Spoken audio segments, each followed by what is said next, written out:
अस्सलामुअलैकुम, मैं हूं नूरुल आरफीन सिद्दीकी और आप देख रहे हैं पोस्ट बजट आमने सामने। कल 12 घंटे की ट्रांसमिशन अल्हम्दुलिल्लाह साथ खैर आफियत हमने फरमाई, जस्ट टू अपडेट यू के बजट में क्या कुछ हो रहा है, हुकूमत आवाम के साथ क्या कुछ सलूक करना चाहती है। अब इस वक्त जब मैं आपसे बात कर रहा हूं तो कल की सबसे अहम खबर वो मैं सबसे पहले बता दूं। वज़ीर आज़म पाकिस्तान आम आदमियों की, वो जो अवाम कहलाते हैं, उनकी कुर्बानियों के मोतरफ दिखाई दिए हैं। उन्होंने फरमाया है कि आम आदमी अब तक बेतहाशा कुर्बानियाँ दे भी चुका। साथ ही साथ उन्होंने अशराफिया को एक रिमाइंडर कॉल दी। उन्होंने पूछा कि आप क्या कुछ कर सकते हैं, ज़रा ये फरमा दीजिए।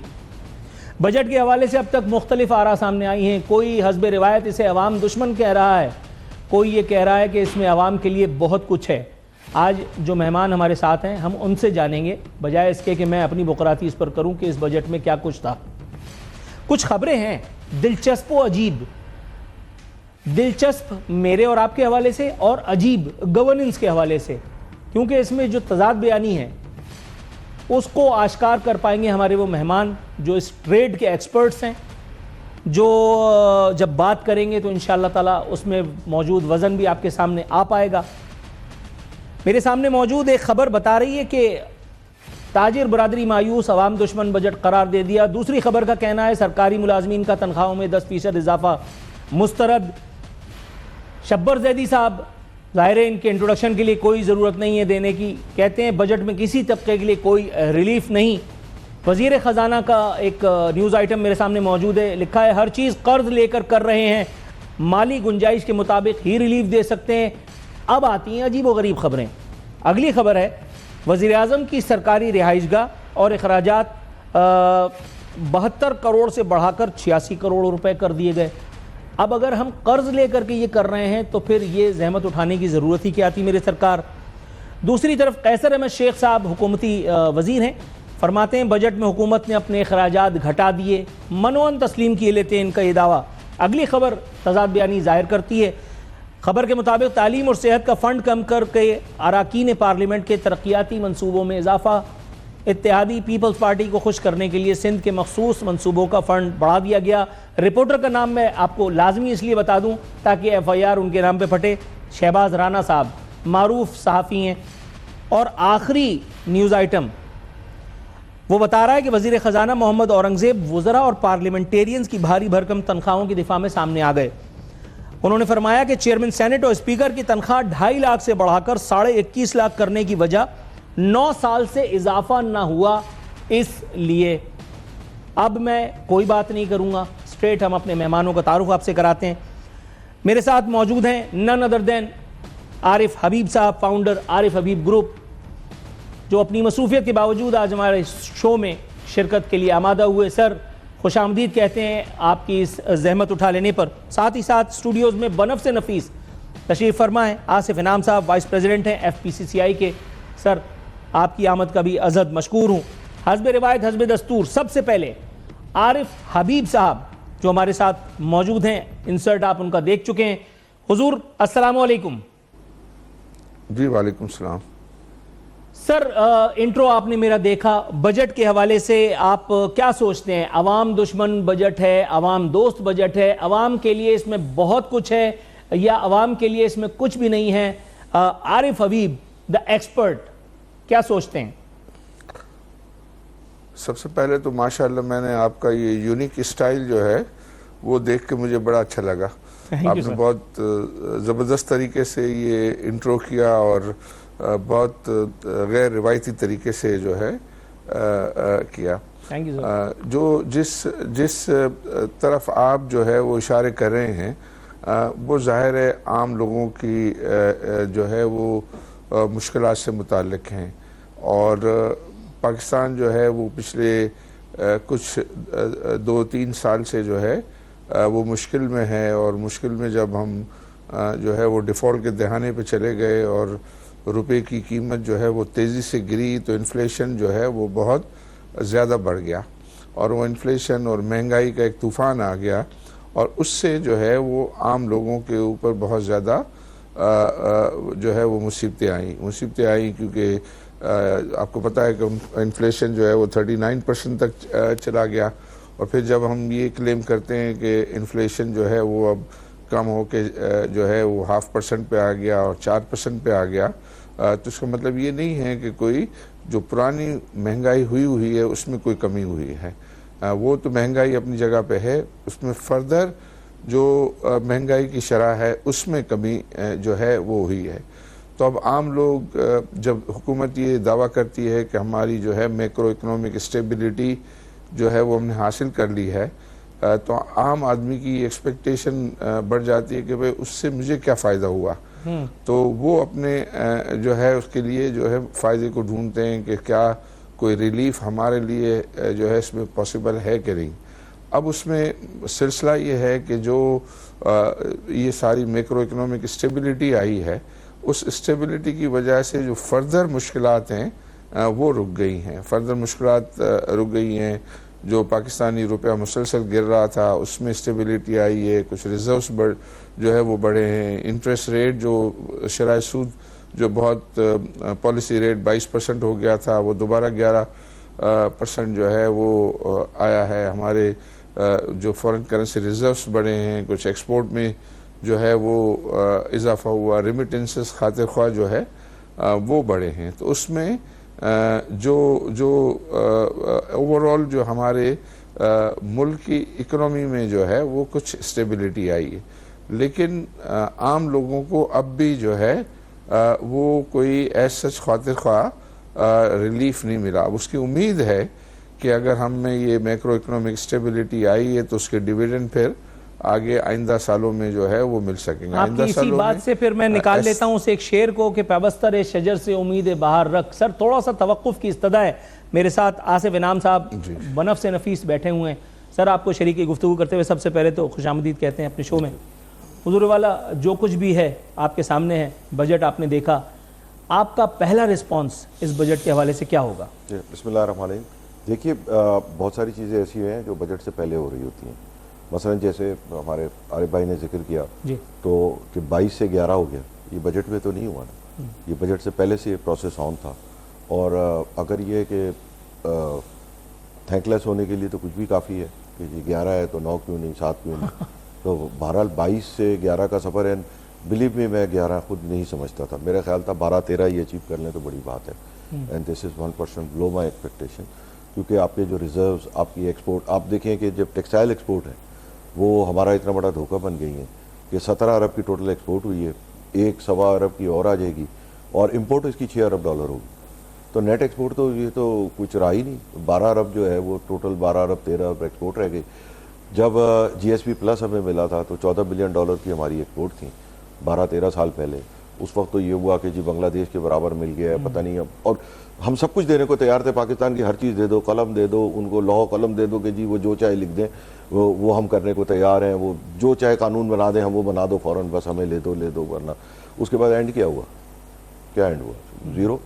आज आप नेट एक्सपोर्ट उस ज़माने में 14 अरब थी, आज आप टोटल जो बैठे हैं वो 12 अरब 13 अरब पे पहुँच गए। आबादी जो है वो अलबत्ता 18 की 22-24 हो गई, तो पर कैपिटा एक्सपोर्ट तो गिरी गई उल्टा।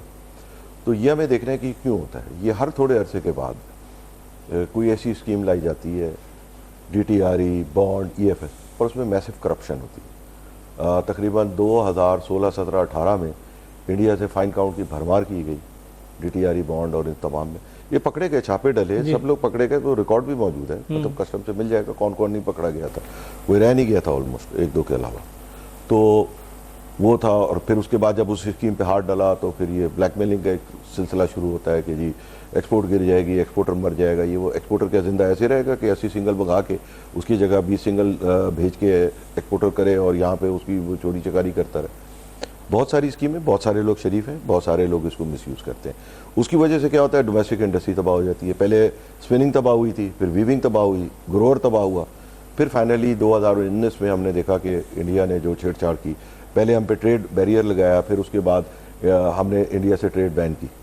उस वक्त भी यही हुआ, पता नहीं हमारी एक्सपोर्ट कितनी गिर जाएगी। हमें नहीं करना चाहिए, हमें बस कोई गैरत व शर्म का मुजाहरा किए बगैर हमें बस तजारत करनी चाहिए, कुछ भी नहीं देखा जाता। तो बहरहाल एक आध शायद सेक्टर में रहा, शायद फार्मा वालों ने किसी तरह भी करके। Sir, one line, is it good or not? क्योंकि सर, मुझे ब्रेक की कॉल दी जाने वाली है। गुड जो है वो इस तरीके से है कि इन्होंने EFS की अनोमली ख़त्म की, जिसके अंदर अभी भी कॉटन और ग्रे फैब्रिक वगैरह मौजूद है। टेक्निकली तो EFS जो है वो पूरा ख़त्म होना चाहिए, यानी पूरा 18% सेल टैक्स एंड रिफंड में आना चाहिए अगर लोकल में है तो। अगर लोकल में ख़त्म है तो फिर ठीक है। मजीद गुंजाइश हो सकती थी इसको बेहतर बनाने की। नाज़रीन, इसी एक नुक्ते के साथ यहाँ वक्त हुआ प्रोग्राम में एक इमीडिएट कमर्शियल ब्रेक पे जाने का। ब्रेक के बाद फिर अपने मेहमानों से गुफ्तगू के सिलसिले को आगे बढ़ाएंगे।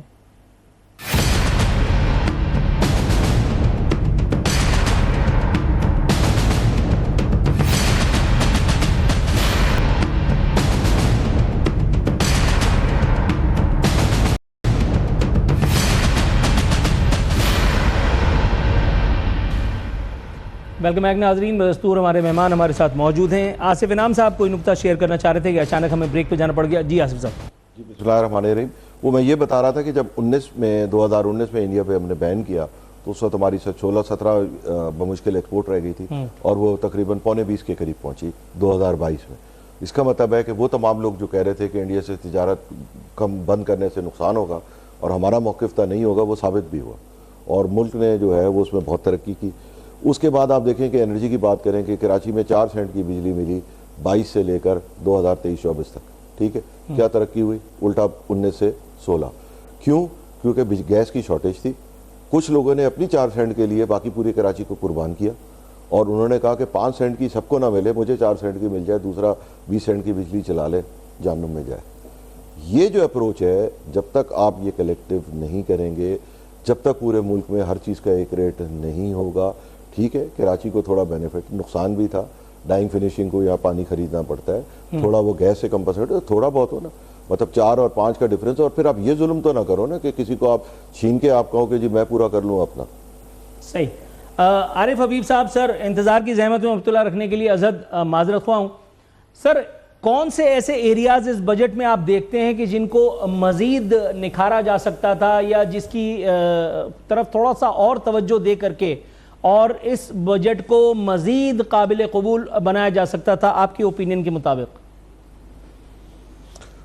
देखिए, पहले तो मैं जो पिछली में बात कर रहा था वो पूरी नहीं हो सकी थी सर इंटरवेंशन की वजह से, और वो मैं ये कह रहा था कि जब ये सारा मैक्रो इकोनॉमिक स्टेबिलिटी हासिल करने के बाद जो है वो लोगों में जो है उसको किस तरीके से जो है उसके जो है वो बेनिफिट्स पहुंच सकते हैं।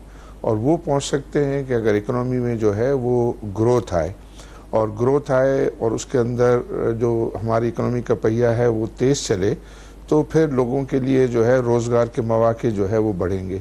और रोज़गार के मौके बढ़ेंगे क्योंकि इन्फ्लेशन तो एक तो ये है कि वो महंगाई और प्राइसिंग से जो है डील होती है, लेकिन दूसरा तरीका ये है कि लोगों की आमदनी से को बढ़ा के जो है वो डील होता है। तो जब होगा कि जब इकोनॉमी में जो है वो एक्टिविटी बढ़ेगी, और एक्टिविटी बढ़ेगी तो लोगों को ज़्यादा रोज़गार मिलेगा, फिर ये है कि उजरतों में इजाफा होगा। तो अब ये जो बजट है, मैं जो मौजूदा बजट को जो है वो ये कहता हूँ कि ये ग्रोथ ओरिएंटेड है, और इसके अंदर जो है ये फिस्कल कंसोलिडेशन का बजट है। फिस्कल कंसोलिडेशन में यूँ कहता हूँ कि जो है अगर हम ये देखें तो पिछले साल जो है वो जो हमारा बजट डेफिसिट था वो 8% ऑफ आवर GDP था। फिर करंट ईयर के लिए जो है वो 6% ऑफ GDP जो है वो बजट हुआ, लेकिन वो 5.3% पे जो है वो बंद होने जा रहा है। और नए साल के लिए जो बजट डेफिसिट है वो 3.9% है। तो ये करीब जो 8% से ये 3.9% का सफ़र है, इससे पाकिस्तान को जो है वो करीबन 4-4.5 ट्रिलियन रुपीस का जो है वो सेविंग है। वो सेविंग किस तरह होगी कि उतना कर्जा जो है वो कम लेना पड़ेगा। तो एक तो ये इसके अंदर जो है वो फैक्टर है। फिर दूसरा, कई सालों के बाद 20-21 साल के बाद पहली मर्तबा प्राइमरी सरप्लस हासिल हुआ है। प्राइमरी सरप्लस ये है कि सूद के खर्चे को अलग करके जितनी भी गवर्नमेंट की जो है वो रेवेन्यू है, उसके सामने जो एक्सपेंसेस हैं, एक्सपेंडिचर्स हैं, उसका डिफरेंस पॉजिटिव डिफरेंस है, तो उसको जो है वो पॉजिटिव सरप्लस जो है वो कहा जाता है। तो वो हासिल हुआ है। अगले साल फिर उन्होंने ऐसा ही जो है वो टारगेट रखा हुआ है, जिसकी वजह से मैं समझता हूँ कि हमारी जो है वो कर्ज़ों में जो है वो कमी आएगी, और आपने वो सारे नंबर्स देखे होंगे। तो अब ये जो नया साल है मैं समझता हूँ कि वो ग्रोथ का साल जो है वो होना चाहिए, और उसमें जो है वो लोगों को लिए जो है वो जॉब अपॉर्चुनिटीज़ जो है वो बढ़नी चाहिए। और उसमें आप देखें कि दो उन्होंने बड़े जो काम किए कि एक तो कंस्ट्रक्शन को उन्होंने इंसेंटिव्स दिए हैं, जो भी प्राइम मिनिस्टर ने जो है वो टास्क फोर्स बनाई थी इसके लिए, उसकी सारी की सारी रिकमेंडेशंस उन्होंने एक्सेप्ट कर ली हैं और उसको जो है वो बजट में अनाउंस किया है। दूसरा, एक हमारे यहाँ फाटा पाटा का इशू था कि उनको जो है सेल्स टैक्स एग्जेम्प्टेड जो है इम्पोर्ट्स अलाउड थी, और वो ये करते थे कि फाटा पाटा के नाम पे मंगवाते थे, लेकिन वो बेचते थे पाकिस्तान टेरिटरी में, जो उनको जो है वो सेल्स टैक्स फ्री मिलती थी। तो उसमें बहुत सारी जो है वो अब्यूज़ होती थी, गवर्नमेंट का रेवेन्यू भी उसमें बहुत ज़्यादा चोरी होता था, और हमारी लोकल इंडस्ट्री जो है की कैपेसिटीज़ पूरी तरीके से इस्तेमाल नहीं हो सक रही थी। तो अब ये उन्होंने इसको जो है वो फेज़ आउट किया है और एक सेल्स टैक्स की इब्तिदा कर दी है। तो उससे लोकल इंडस्ट्री में जो है वो एक्टिविटी बढ़ेगी, और उससे भी जो है वो ग्रोथ भी हासिल होगी, और ये अननेसेसरी जो इंपोर्ट होता था उसकी सब्स्टिट्यूशन होगी।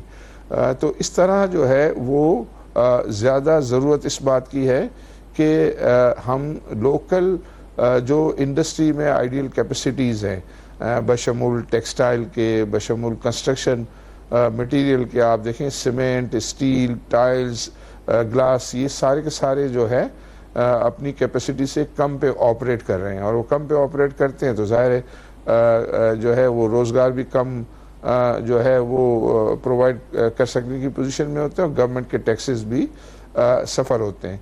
तो ये जो नया साल ये समझना चाहिए कि आपकी जो है वो ग्रोथ को जो उन्होंने टारगेट रखा है 4.2% का, उसको अचीव किया जाए, और मैं पर्सनली समझता हूँ कि वो अचीव हो सकेगा, क्योंकि इसमें जो है जो मैक्रो इकोनॉमिक स्टेबिलिटी के डिविडेंड मैं देख रहा हूँ कि ये आपको नए साल के अंदर जो है इंशाल्लाह हासिल होंगे। Let's hope for it sir.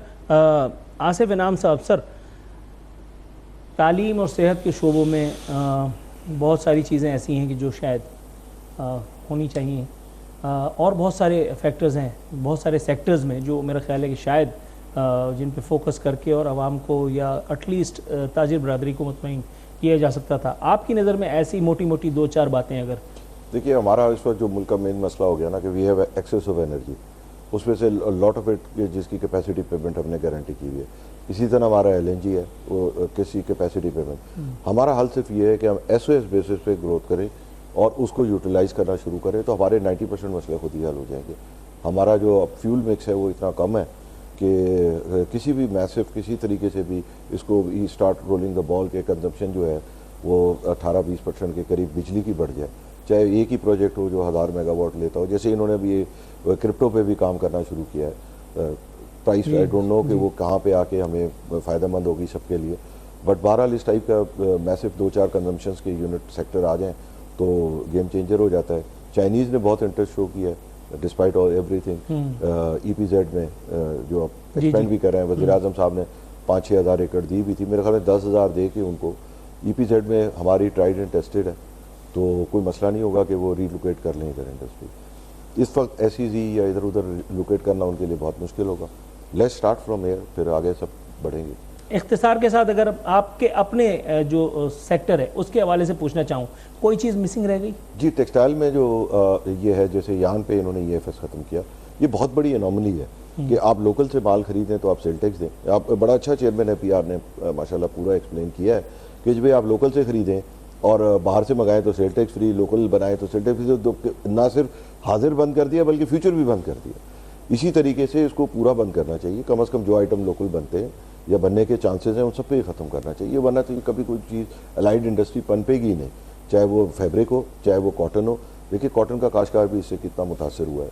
Cotton हमारी एक ऐसी है कि वी आर नाउ, अब हमें मतलब पानी की कमी का एहसास हुआ है, तो ये कोई किसी फसल से 9 गुना कम पानी लेती है, किसी से 14 गुना कम पानी लेती है। तो why not we allocate our resources in the most effective way और कॉटन की ईल्ड अगर जो दुनिया में आती है 40, 50, 60 मन, वो आए तो उससे बेहतर हमारे फार्मर की पूरी नसीब बदल जाएंगे। Right sir. नाजरीन, नुक्ता आ गया आसिफ इनाम साहब का। हमारे दोनों मोअज़्ज़ज़ मेहमान आरिफ हबीब साहब, आसिफ इनाम साहब दोनों बदस्तूर हमारे साथ मौजूद हैं, लेकिन यहाँ एक कमर्शियल ब्रेक पे जाने का वक्त हो गया। हमारे साथ रहिएगा।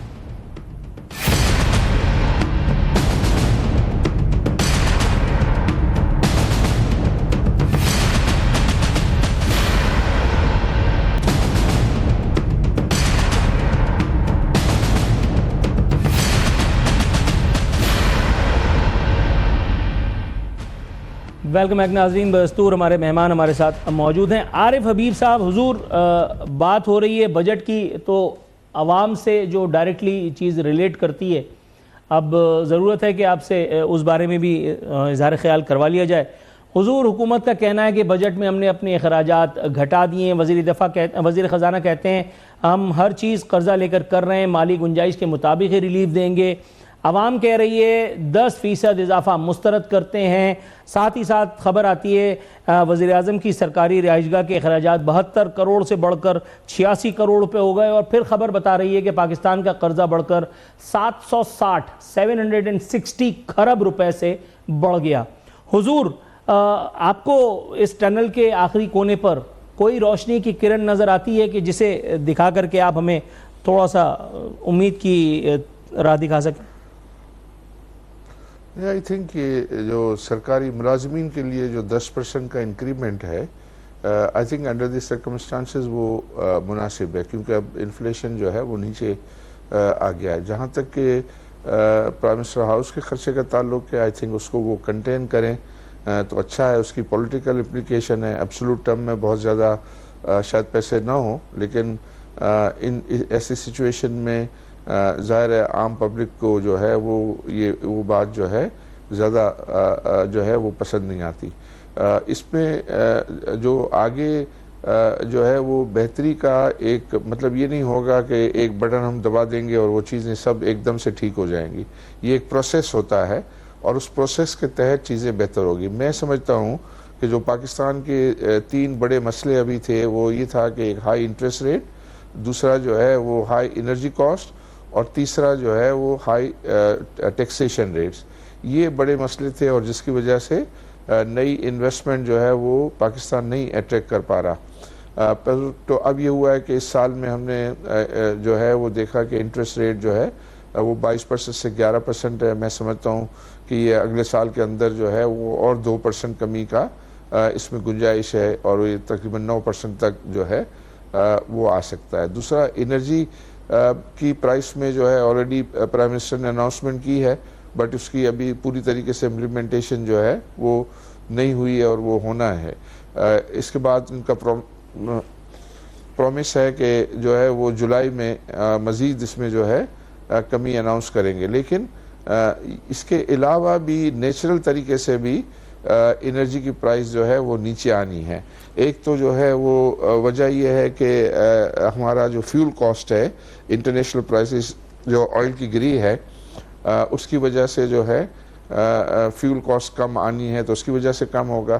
फिर कंजप्शन जो बढ़ रही है उसकी वजह से भी जो है उसकी प्राइस नीचे आएगी। तो मैं समझता हूँ कि इस नए माली साल में इलेक्ट्रिसिटी की प्राइस और कम होगी और जो एक्सपोर्टर्स की डिमांड है 9 सेंट की, उसके करीब जो है वो पॉसिबिलिटी है कि आ जाए। और जो टैक्स रेट्स हैं, टैक्स रेट में इस साल उन्होंने सिंबॉलिक कमी की है जो बहुत ही नाकाफ़ी है, लेकिन एक कम से कम उसको एक्नॉलेज किया है कि ये जो टैक्स रेट ज़्यादा हैं और जब भी स्पेस पैदा हो तो उसको कम करें। तो मैं समझता हूँ कि ये जो लोगों के मसाइल का हल है वो ज़्यादा इकोनॉमिक एक्टिविटी है। इकोनॉमिक एक्टिविटी बढ़ेगी तो लोगों की आमदनी बढ़ेगी। तो आप जो महंगाई को, इन्फ्लेशन को, इश्यूज़ को, प्रॉब्लम्स को वो ये है कि लोगों की आमदनियां बढ़ा के जो है हल कर सकते हैं। और दुनिया में हम देखते हैं कि पाकिस्तान से ज़्यादा महंगाई है, लेकिन वहाँ जो है वो आमदनी के ज़राए जो है वो पाकिस्तान से कहीं ज़्यादा होते हैं, तो उनकी फिर अफोर्डेबिलिटी बढ़ जाती है। तो जो मैं कहना चाह रहा हूँ वो ये है कि लोगों की आपको आमदनियाँ बढ़ा के उनकी अफोर्डेबिलिटी को बढ़ाने के इकदाम करेंगे, जो थोड़ा सा टाइम टेकिंग है, बट उसके ऊपर वो होता हुआ नज़र आना चाहिए। दुरुस्त है, दुरुस्त है। आसिफ इनाम साहब, सर निदा फाजली एक बड़ा मशहूर और मारूफ नाम है, उन्होंने एक बार कहा था और इत्तेफाक से गलती से मुझे याद रह गया। वो कह रहे थे कि रहेगी कब तलक वादों में कैद खुशहाली, हर एक बार ही कल क्यों, कभी तो आज भी हो। अभी आरिफ हबीब साहब ने फरमाया कि पैवस्ता रह शजर से उम्मीद बाहर रख, और साथ साथ उन्होंने ये भी इंदिया दिया कि बिजली की कीमतों में मज़ीद कमी जो है वो मुतवक्को है। साथ साथ आज जो हमने जिस मौजू पर बात भी करनी है कि पहला पोस्ट बजट तोहफ़ा जो है वो शुक्रिया के साथ मौसूल हुआ है, बिजली बिलों पर मज़ीद सरचार्ज आयद कर दिया गया है। इस एक सूरत में क्या मुमकिन है कि आवाम को रिलीफ की कोई राह मौजूद रहे, बाकी रहे? देखिए, अभी जो टैरिफ अनाउंस हुआ है वो 30 तारीख तक का हुआ है। 30 तारीख के बाद पहले भी जो है वो टैरिफ्स की बहुत सारी चीज़ें थी जिनको हम लोगों ने बैठ के हल किया था, और ये 30 रुपये ऐसे नहीं आया, ये बड़ी मेहनत से आया, और ये 56 रुपये होना था जो आज 30 रुपये है। सही। तो एक्चुअली डायरेक्शन 56 की थी, जिसमें जैन को उसको रिटायर कराना, ये तमाम बेसिकली हमारा जो सारा टाइम रहा है वो इसी की कॉस्ट में रहा है। 7000 मेगावाट ऐड भी होने वाले हैं, तो अब हमें ये देखना है कि जैसे इसमें से बहुत सारे 4-5 हज़ार मेगावाट है, ये बड़ी कम प्राइस पे रिटायर हो सकते हैं। गवर्नमेंट ऑफ पाकिस्तान की मिल्कियत है, 2 गवर्नमेंट ऑफ पंजाब की हैं, तो वो अगर 4-5 हज़ार कैपेसिटी पेमेंट से हट जाएँ वो बहुत सारी सहूलत हो सकती है। तो मिक्स बैग है, तो सोलर भी जो लगना था वो मेजर लग जाएगा एक स्टेज के बाद। और सोलर में आप एक चीज़ भूल जाते हैं, बहुत सारे इलाके ऐसे हैं जहाँ बिजली और ट्यूबवेल और इन सब पे फैसिलिटी नहीं थी या इतनी महंगी थी, तो उन्होंने जो ट्यूबवेल्स वगैरह नए लगाए तो वो तो मुल्क की तरक्की और खुशहाली में एक पार्ट अदा कर रहे हैं। वो उनका बिजली के सिस्टम से कोई ताल्लुक नहीं था, वहाँ बिजली आती भी नहीं थी, बिजली कम भी थी, तो वो ट्यूबवेल्स वगैरह और वो तमाम जो गाँव जो बैटरी और इसके साथ और ट्यूबवेल तो खाली दिन में ही चला रहे हों, तो वो इनकलाब भी आप खामोश देखें कि कितने बड़े पैमाने पे आ गया। तो ऐसी बात नहीं है, मतलब ज़ाहिरी बात है सख्तियाँ आती जाती रहती। देखिए, बदलना कौम ने खुद को है, we have to build our own self. ये बात ज़रूर है कि कॉस्मेटिक जो है वो हमें शूशा और फूफा के बजाय हमें बड़ा तामुल से रहें। आपको याद होगा, पता नहीं आप जुनेजो साहब के दौर पे थे या नहीं? जी जी बिल्कुल था, तो, नन्ना था लेकिन था थे जी। तो उन्होंने एक सिम्बॉलिक ज़रूर करके दिखाया था, और उन्होंने ही मैंने 3-4 ऐसे प्रोजेक्ट देखे थे, तरबेला एक्सटेंशन, ये तमाम उन्होंने देखा था कि हम मतलब ऐसे कैसी चीज़ें जो सस्ती भी हों और देरपा भी हों वो करें। And I think so he will be less remembered then, but I think so he was one of the best prime ministers भी है। अल्लाह मग़फ़िरत फरमाए उनकी। आरिफ हबीब साहब, हुजूर बड़ा लंबा नुस्खा तजवीज़ कर दिया नहायत इख्तिसार के साथ मेरे मोअज़्ज़िज़ मेहमान आसिफ इनाम साहब ने कि कौम को ख़ुद को बदलना होगा। हुजूर, ये बड़ा दिक्कत आमेज़ काम नहीं है, बहुत दिक्कत तलब काम, बहुत मुश्किल पेचीदा काम, क्योंकि हमें तो तनकीद के डोगरे बरसाने में मज़ा आता है, हमें चीज़ों में मीन मेख निकालने में मज़ा आता है, हमें सहूलतें चाहिए, लेकिन अपना कंट्रीब्यूशन देना ये ज़रा मुश्किल ही से आप समझ रहे होंगे मेरे जज्बात को। नहीं, आई थिंक हर बड़ा काम जो है वो दिक्कत उसमें होती है, लेकिन आप उसको जो है मुसलसल विद ए पर्पस अगर उस पर काम करते रहें तो उसमें बेहतरी आती है। तो इंशाअल्लाह कोई पाकिस्तान और पाकिस्तानी कौम सिर्फ मुसीबतें झेलने के लिए नहीं है दुनिया में, वो इंशाअल्लाह अच्छे दिन भी जो है के हकदार हैं, और उसको अगर हम सब मिल के जो है वो मेहनत करेंगे तो इंशाअल्लाह पाकिस्तान के भी जो है वो अच्छे दिन आ जाएंगे इंशाअल्लाह ताला। सर, अल्लाह ताला आपकी इस दुआ को कबूल व मंजूर फरमाए। हुजूर आसिफ इनाम साहब, सर आप कंक्लूडिंग रिमार्क्स अगर देना चाहें तो मैं हाजिर हूँ। जी देखिए, हम ज़्यादातर कहते हैं कि जी best tax is tax on other, आप पे टैक्स लग जाए तो मैं ज़रूर तजवीज़ देता रहूँगा। तो आप ये देखें कि तनख्वाहदार तबके का कितना हमारा कंट्रीब्यूशन है और ताजरों का कितना बड़ा कंट्रीब्यूशन है। फिर हम ये देखें कि जैसे आप इन्होंने बजट में बहुत अच्छा किया कि जो बड़ी गाड़ी कोई ख़रीद ही नहीं सकता, उसमें बात रेवेन्यू की नहीं है, बात सिंबल की है कि एक शख्स 12 करोड़ की गाड़ी खरीदता है और नॉन फाइलर की हैसियत से खरीदता है, दिस शुड स्टॉप। और ये बिल्कुल सही कि उसमें रेवेन्यू का लॉस होता है, हो तो आज होगा ना, कल तो देयर विल बी बेटर। फिर तबकाती कशकमाश बहुत सारी चीज़ें हो जाती है ना, बहुत सारी चीज़ें। तो आई थिंक सो कि we are moving in a positive direction. अगर बहुत सारी चीज़ें जो है वो कम अज़ कम चाहे जिनके सिंबॉलिक इफेक्ट हों, फाइनेंशियल बहुत ज़्यादा नहीं हो, मगर वो करनी ज़रूरी होती है। लोगों को दुख दर्द में शरीक अपना बनाना होता है कि जी अगर कौम को तकलीफ है तो हमें भी तकलीफ है, you have to present yourself. Right. Arif Habib साहब, हुजूर सर बस प्रोग्राम को वाइंड अप करने से पहले मैं चाह रहा था कि आप अगर अपना कंक्लूडिंग रिमार्क्स दें हुजूर, तो उसके बाद फिर हम इख्तितामिये की तरफ जाएं। देखिए, हम सबको चाहिए कि हम पाकिस्तान पे बिलीव करें, और पाकिस्तान को अल्लाह ताला ने बेतहाशा नेमतों से नवाजा है। जो चीज़ें अल्लाह ताला को देनी है वो बेतहाशा दी हैं। अब हमको चाहिए कि हम ईमानदारी से मेहनत करें, और हमारे लीडरान को चाहिए कि वो ईमानदारी से और सिंसियरली जो है लोगों की खिदमत करें। तो इंशाअल्लाह जो है वो बेहतरी जल्द आ जाएगी। नाजरीन, ये थे आरिफ हबीब साहब, आसिफ इनाम साहब। इनसे की गई गुफ्तगू आपके सामने है। बजट उम्मीदों और तवक्कुआत पर पूरा उतरेगा, इसकी दुआ ही कर सकते हैं। फ़िलहाल 2 एक्सपर्ट्स अपनी माहिराना राय से हमें आगाह कर रहे थे। इसी के साथ हमारे प्रोग्राम का वक्त अब ख़त्म होता है। कल इंशाअल्लाह ताला बशर्ते ज़िंदगी हाजिर होंगे। अपना ख्याल रखिएगा। फ़ी अमानिल्लाह।